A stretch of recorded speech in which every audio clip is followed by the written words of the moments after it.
Assalamualaikum warahmatullahi wabarakatuh. Salam literasi, sehat selalu ya untuk kita semua. Hari ini kita akan belajar meresum. Nah, apa sih meresum itu?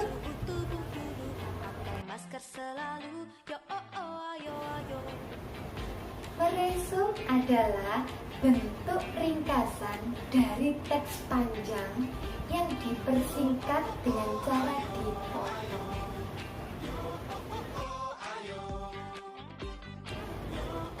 Tentunya tidak semua bagian yang dipotong. Resume hanya mengambil beberapa bagian yang kiranya dianggap sangat penting untuk disampaikan.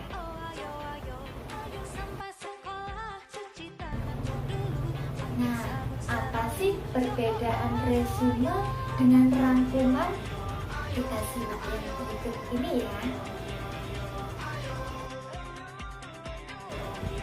Meresum disusun secara bebas, tidak harus sama persis dengan sumbernya atau teks aslinya, tetapi inti isinya harus sama dengan aslinya. Nah, sedangkan rangkuman adalah suatu susunan ulang pokok bahasan dari uraian yang panjang yang dipersingkat menjadi sedikit. Biasanya rangkuman hanya menunjukkan inti dari isinya saja. Nah, apa sih langkah-langkah meresum? Langkah-langkah meresum yang pertama, kita wajib membaca bukunya atau membaca naskah aslinya atau teksnya. Kita wajib membaca. Nah, setelah kita baca, baru langkah yang kedua, yaitu kita tentukan gagasan utama.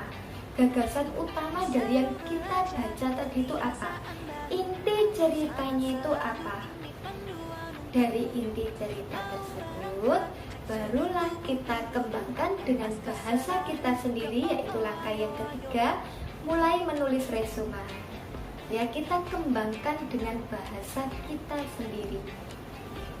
Ingat ya, yang pertama yaitu membaca bukunya, yang kedua tentukan gagasan utamanya, yang ketiga kembangkan gagasan utamanya menggunakan bahasa kita sendiri. Nah, dari mengembangkan gagasan utama ini yang kita tulis.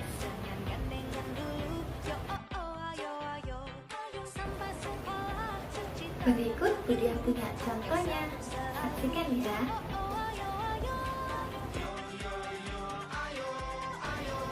Nah, di sini Budia akan memberikan contoh sebuah cerita dengan judul Burung Unta dan Kasuari. Nah, Burung Unta dan Kasuari ini diceritakan kembali oleh Yudhistira Ikranegara. Nah, siapa Yudhistira Ikranegara? Yudhistira Ikranegara adalah orang yang menceritakan kembali cerita buku tersebut. Berikut contoh penulisan judul yang ada di buku. Untuk menulis judul, kita tulis di tengah-tengah buku. Jadi, batas kanan dan kiri harus sama.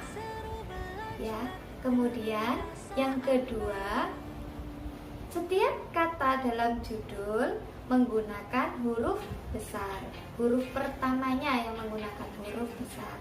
Jadi judulnya adalah Burung Unta dan Kasuari. Huruf besarnya adalah B, U, D, dan K. Itu untuk penulisan judul. Untuk pengarangnya, nah pengarangnya ini atau orang yang menceritakan kembali, kita tulis di bawahnya judul. Jadi dikosongi satu garis, kemudian mepet dengan garis tepi. Di situ kita menulis Yudhistira Ikranegara. Berhubung ini adalah nama orang, Yudhistira Ikranegara, setiap kata huruf pertamanya menggunakan huruf besar, yaitu Y dan I. Selebihnya menggunakan huruf biasa atau huruf kecil.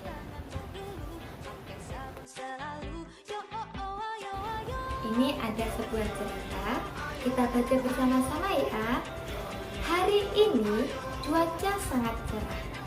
Matahari bersinar cerah memancarkan sinarnya yang hangat. Burung Sriti pun menikmati indahnya hari ini dengan terbang melayang-layang di udara. Nah, dari cerita tersebut, gagasan utamanya apa?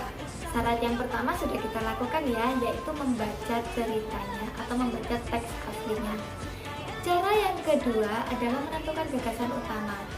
Dari cerita tersebut, gagasan utamanya apa? Ya, betul. Gagasan utamanya adalah burung Sriti terbang di udara. Nah, dari gagasan utama ini baru kita kembangkan menggunakan bahasa kita sendiri.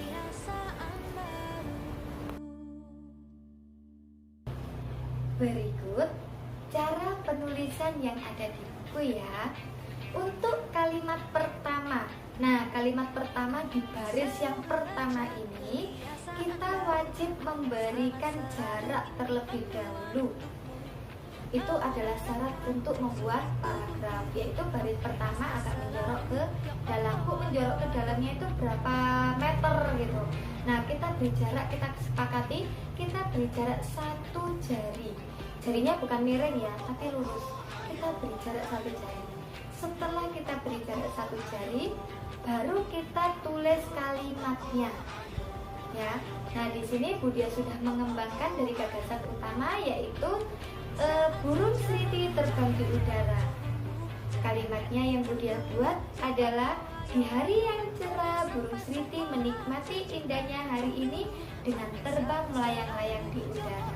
Itu adalah kalimat pertama yang Budia buat. Berikut adalah lanjutan cerita yang tadi. Kita baca bersama-sama lagi ya. Dari kejauhan, tampak burung unta dan burung kasuari membicarakan si Sriti yang terbang melayang di udara. Aku heran, kita berdua juga sama-sama burung. Tapi, kenapa kita tidak bisa terbang seperti si Sriti? Bukankah sayap kita jauh lebih besar? Dari cerita tersebut kita buat gagasan utamanya. Gagasan utamanya apa dari cerita yang kedua ini? Ya betul, gagasan utamanya adalah burung unta dan burung kasuari merasa iri atau heran kepada Sriti. Mengapa Sriti bisa terbang tinggi sedangkan mereka berdua tidak?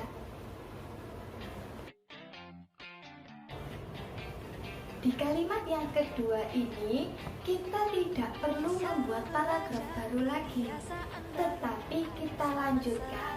Ya, dari kalimat pertama kita beri tanda titik. Setiap kalimat kita wajib memberi tanda titik. Kemudian kita lanjutkan lagi untuk kalimat yang kedua. Nah, kalimat yang kedua yang Budia buat dari gagasan utamanya tadi adalah burung unta dan burung kasuari merasa heran. Mengapa burung Sriti bisa terbang sedangkan mereka berdua tidak? Padahal mereka sama-sama burung.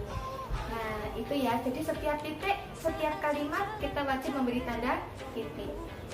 Setelah titik, kita tidak perlu membuat paragraf baru, tapi kita lanjutkan sampai beberapa kalimat, sampai 4 atau 5 kalimat.